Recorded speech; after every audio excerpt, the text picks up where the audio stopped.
Estarossa, come on, my dude. I mean, I like ya, but why do you have to be so crusty? Like, why do you have to go out of your way and do Gollum like that? Like, the man has been turned to stone for a long time now. Like, has it been almost 100 chapters? It's been a while, okay?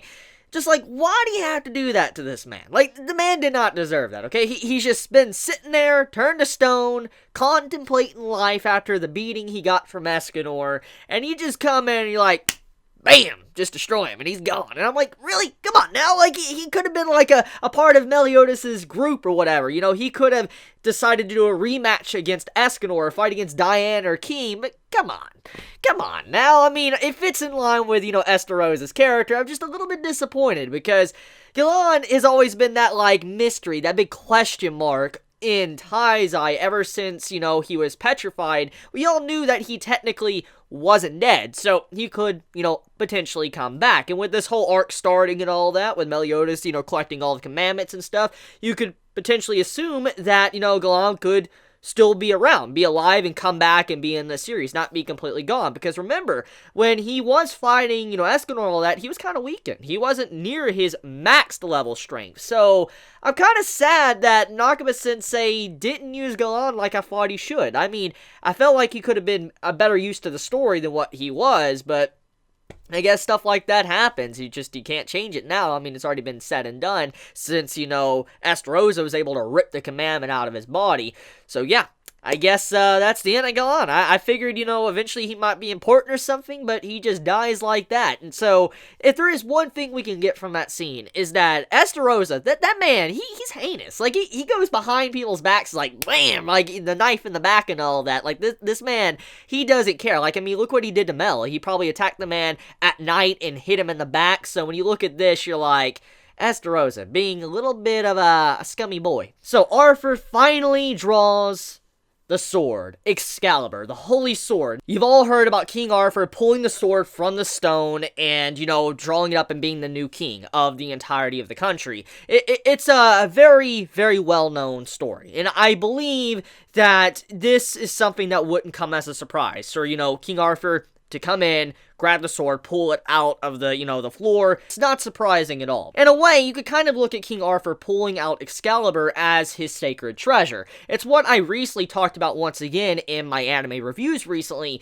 that a sacred treasure is, you know, basically, imagine an entire lake, and the, you know, certain individual, they can only access maybe a couple of drops or whatever, a puddle out of the entire lake, and that's what a sacred treasure is for. You have to use the sacred treasure to access your full pool of strength, and I believe that's probably what, you know, the Holy Sword Excalibur is going to be like for King Arthur. It's equivalent to like a sacred treasure, and this man is going to be able to tap into the strength that he's never really seen before, or technically, he probably has seen the strength because he has pulled it out of the stone a long time ago. Because, here you go, I'll show on the screen, it was a long time ago when we had Hindi, like before Hindi was defeated, there was a little mentioning of King Arthur, and he became king. And so, it's when he was a kid. And it follows the legend of King Arthur and all that, so it's nothing surprising at all. So this isn't the first time that, you know, King Arthur has pulled the sword out. It just, he finally got it back, and he's finally able to fight with it, and here we are now in present time of the story. So, this is pretty exciting because King Arthur is a character that's been built up for a long while. I mean, ever since, like, chapter 70 something, like 70 or 80s, King Arthur has been built up. Like, we found out about him, we got some characterization for him. His first actual legit fight he was ever in was against Hindi, and this man did pretty well, not really knowing how to fight, like, you know, really have a good fight because he was never in one. He did put up a decent fight against Hindi, which was a holy knight at the time, and incredibly powerful. I mean, no joke, Hindi is still quite powerful at the end of the day. He is. And so, when you think about it, King Arthur is able to fight someone like that without really any prior experience, battle experience. So, he was always a hype character. He always had this, you know, build up and all of that to where many of us were looking forward to seeing how strong he would be in the future and what he could potentially do. And finally, Nakaba-sensei has decided to deliver King Arthur to us in this chapter. Now, before I go any further, there is something I do need to discuss, and it is a very relevant topic. Now, I might get a little bit off topic from this chapter, but it needs to be discussed regardless. Do you think that Nakaba-sensei bringing King Arthur into the story now of all times was kind of an unwise move? Now, don't get me wrong, okay?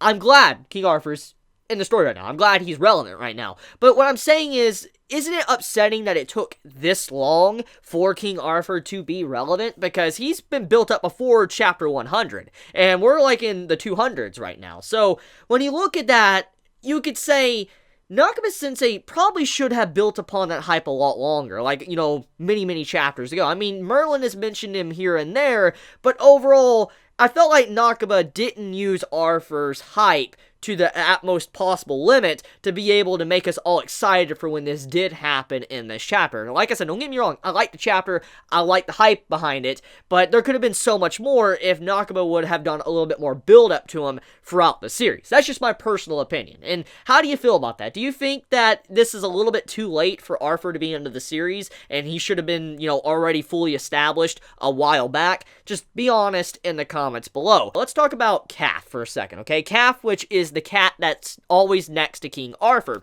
Calf is this little cat that, is a monster. Legit is a monster. Like, he ate Peronia.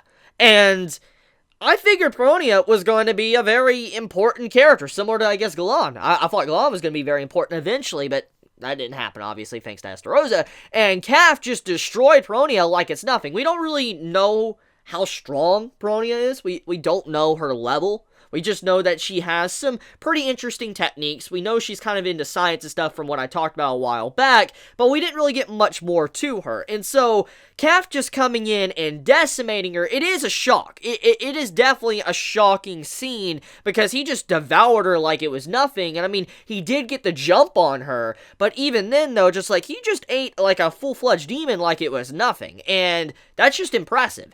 And so, that automatically was just like, okay, Calf is, definitely strong. He ain't no weakling.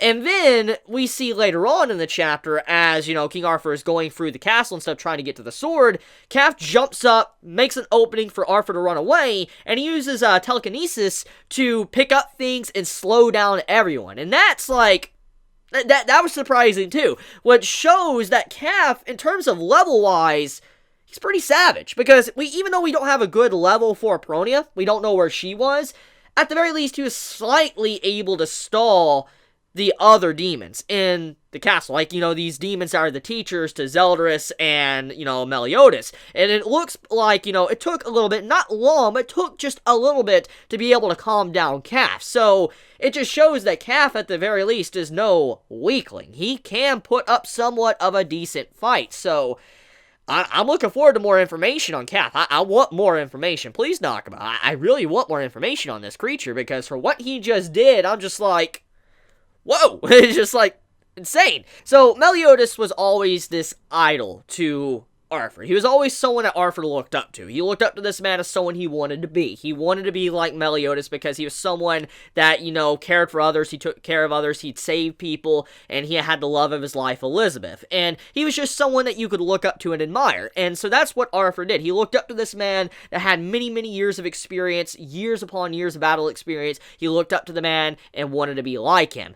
And in this chapter, he finally gets to come face to face with Meliodas, and he realizes how much Meliodas has changed. He is no longer the same person. He is no longer that man he once was. Now, we, as the audience, like the readers of Taizai, we know why Meliodas is different, okay? We know the reason why the man has no emotions now is because basically all of his emotions have been stolen from him, and the only way he can, even get back to anything how he once was is to become the Demon King and also save, Elizabeth, get rid of the curse, and get rid of the curse off himself. It'll basically save both of them. And that's the only thing that drives him, is his promise with Elizabeth. And besides that, he lacks every emotion. But it does seem by the way he acts, he does have some form of connection with individuals. I mean, look at how he acted towards Arthur. Yes, he was being heinous towards Arthur in this chapter, but he was allowing Arthur to get away. He gave Arthur a choice, like, hey, you need to leave here, you need to get out of here and all that. He was rude about it, but he was still trying to, in a way, save Arthur's life. So it does show that Meliodas does not want to kill his old friends, or his friends. He doesn't want to kill them. It just, he can't show emotion anymore. He has no emotion. And so that's the sad part about this. So I feel bad for Meliodas, but at the same time, I can also understand Arthur's reasoning, too, because he doesn't know. He doesn't know what we know. He doesn't know what we have seen, and so him acting like that, it makes perfect sense. And so now he's trying to smite down the demon that, basically was once his idol, but now is a fallen warrior, a fallen hero, that is now trying to take over the entire realm, basically. So it's kind of sad, and I can't wait to see how Arthur stacks up against Meliodas, because, remember, Meliodas, by no means, is a weakling, okay? I mean, I know I like to, talk big about Escanor, all that. I say he's amazing. And yes, at the end of the day, Escanor's the one for him beat Meliodas. But like I said in that video a while back, Meliodas, at all points in the day, he's pretty much stronger than Escanor, besides that 1 minute at the 1 mode. So, Meliodas is bona fide the strongest character in the story so far from what we've seen, besides the Supreme Goddess and, the Demon King, for obvious reasons. So, I mean, Meliodas, he's incredibly OP. Very OP. I mean, he was pushing Escanor around like it was nothing in that fight. So, we're gonna get to see how strong King Arthur is with this Holy Sword, see what he's truly capable of. If I had to assume, he's gonna put up a good fight, because if you know about the legends of King Arthur, the Holy Sword, all of that, I will assume he's gonna be busted. He's gonna legit be busted. But how he's busted, that's left to be seen. So that's pretty much it when it comes to this chapter. So let me know your thoughts in the comments below. How did you feel about this week's chapter of Taizai? Did you enjoy it? Did you hate it? Please be honest in the comments below. And I love you guys. Have a wonderful day or night wherever you live. Please be safe. Chibi out.